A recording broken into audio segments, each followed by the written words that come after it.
is going to be directly working, locating where this gland is and trying to stimulate it, right? So I'm going to give you a little bit of a picture about where it's located, what is this gland, a little bit about it so you know. I'm sure a lot of you must have read up about it. Very quickly I'm going to summarize it. First of all, the pineal gland, right, it produces two enzymes, melatonin and dimethyltryptamine, DMT, right? So this gland has been slightly ignored because this is not a vital function of a physical being. If our thyroid gland gets affected, hypo or hyperthyroidism, then we can see it on our body, the effect of it. The effect on our body is our metabolism becomes a wreck. We either gain weight or we lose weight, and other consequences start to develop, for example. So each gland has a direct bearing on our body, but this particular gland, the pineal gland, doesn't show up on our body. It serves as a little bit of a different function. Like, see, melatonin and DMT, what do they help us do? These two enzymes. Melatonin is the enzyme that is released when we are calm. When day becomes night. When the sun goes down, we get a sense of calm. When the sun comes up, we get a sense of energy. We are running about, finishing our day's work. When the sun goes down and when it becomes dark, then we suddenly feel calm. It's time for us to wind down so we can go to sleep. Right? Not today. We have this white light bulbs and whatever else that we have, and we don't know when it is night, when it is day. That's one of the first pollutants affecting our gland. So melatonin is the chemical that makes you feel calm.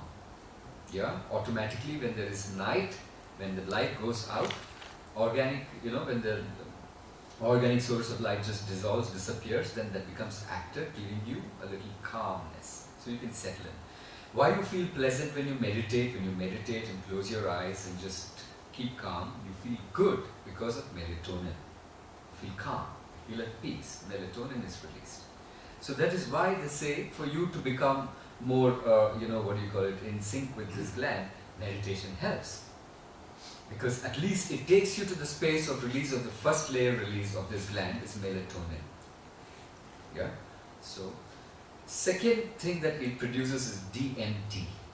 So after a certain degree of melatonin being released in your body, then comes DMT, dimethyltryptamine. DMT is what is necessary for you to get visions. There are two kinds of visions that we have. One is a vision which is stored in your memory. You have seen something, you have seen a sunset, you have seen Zorba, you know how it is, you've read about it. So it's already formed an image and stored in a memory bank.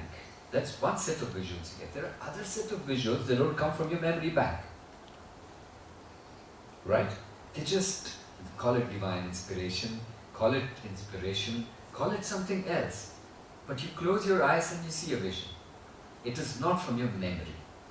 Now this is enabled, these kind of visuals are enabled by the release of DMT, dimethyltryptamine, right? So DMT as a chemical to boost is taken by many people to stimulate visions. But it's a natural substance in the body that is released when we are in a deep sleep state.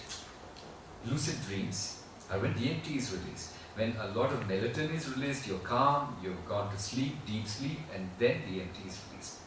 Now the problem with us, that is number one, what the gland does. Second is, where is the gland located? We all know where it's located. So, right in our skull spaces we have the brain, and right in the middle of the brain, right at the bottom of it all, is a little pea-shaped, a pea-sized gland. Okay? So, this pea-sized little gland, right, is right here. If you were to look at it, if you put a thing right through where you wear your bindi, right between your eyes and behind, and if you put something right on top of your head, going through your spine, right at the axis of that, right at the center of it all, three-dimensionally, is that gland. Okay, Right? so it's in the center. It's in the center. It's not in the front, it's not at the back, it's not at the sides. It's the center of it all. Right? So that's the location of the gland.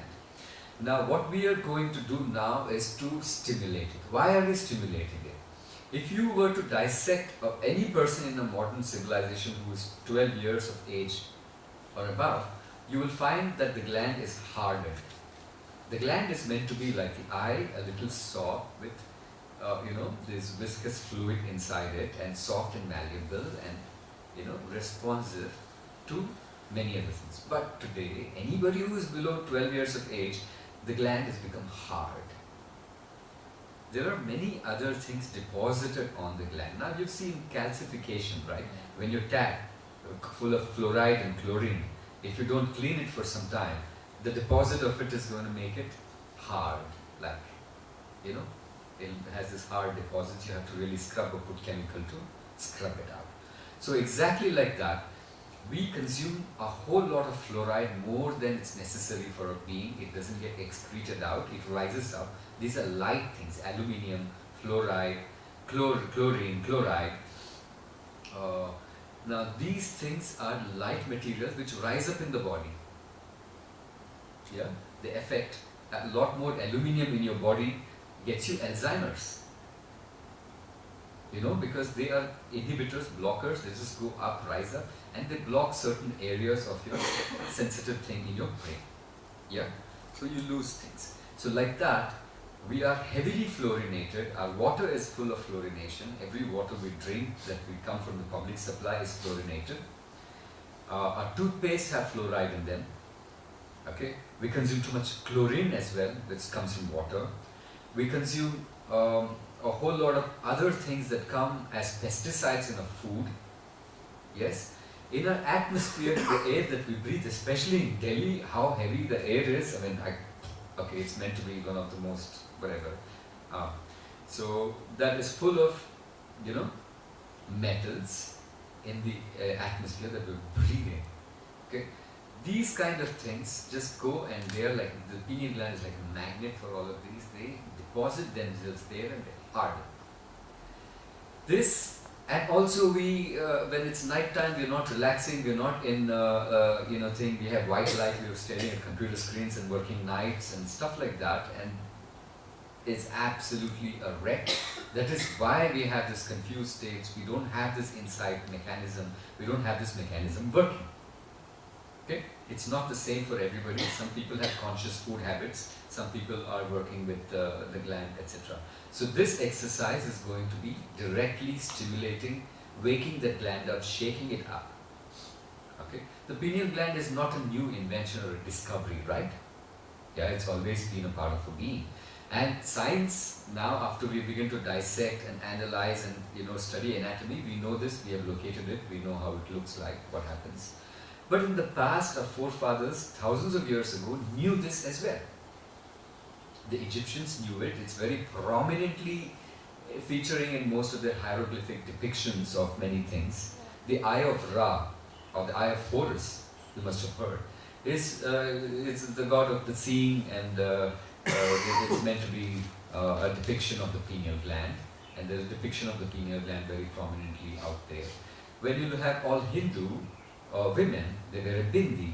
The very idea of wearing a bindi, and women are associated with more intuitive capabilities, right?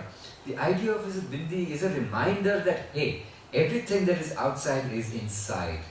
What is outside is a reflection of what is inside us, and the capacity for us to really have that, inner sense as a woman is just highlighted with the bindi.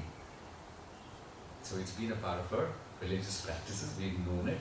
When you go to Christianity, when you look at the Vatican, you will find the shape of the pineal gland in the staff of the Pope, in front of those big things. It's prominently there as a part of their symbology, though slightly in the thing. When you look at the US currency, Illuminati as a secret organization, you have the triangle and the dollar bill, and you have that one eye looking out there, which is again, secret societies have known it. All-seeing eye. All-seeing eye. The eye, not this eye, but the eye inside us. Yeah? When you go to Islam, when you go to it, even they have the same practice when they do this repeated, bowing down and touching their forehead to the floor.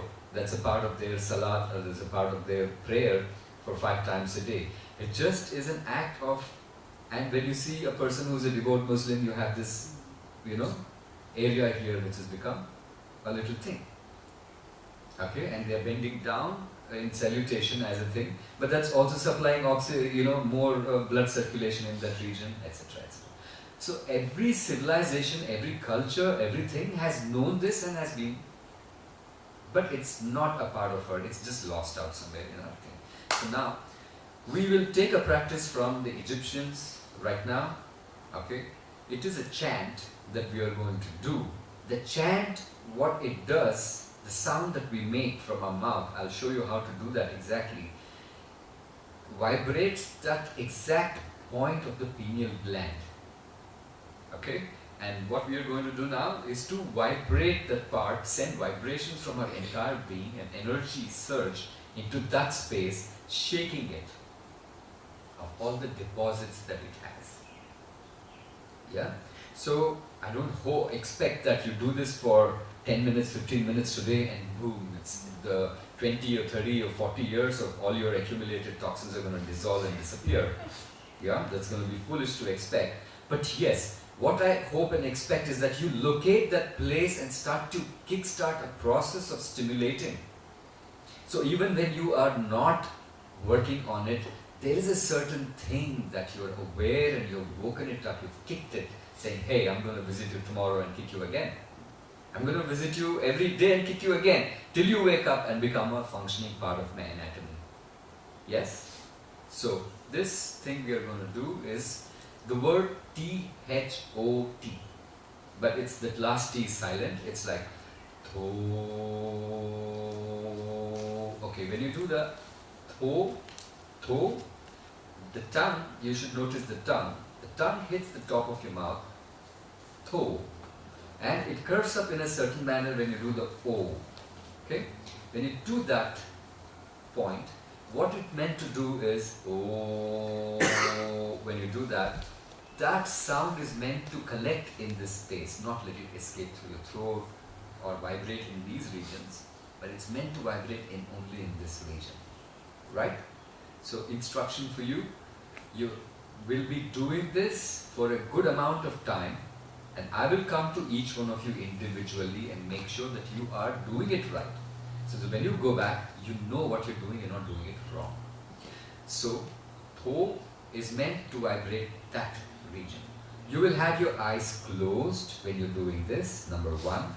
And you will have your attention, inner attention, and that spot that I told you, the location. Right? So all your inner sense is going to just collect in that region, and you will start to only observe and notice that the vibrations are only happening pinpointed in that space. And I will come and check each one of you by just placing my hand at the right spot to know if you're doing it right.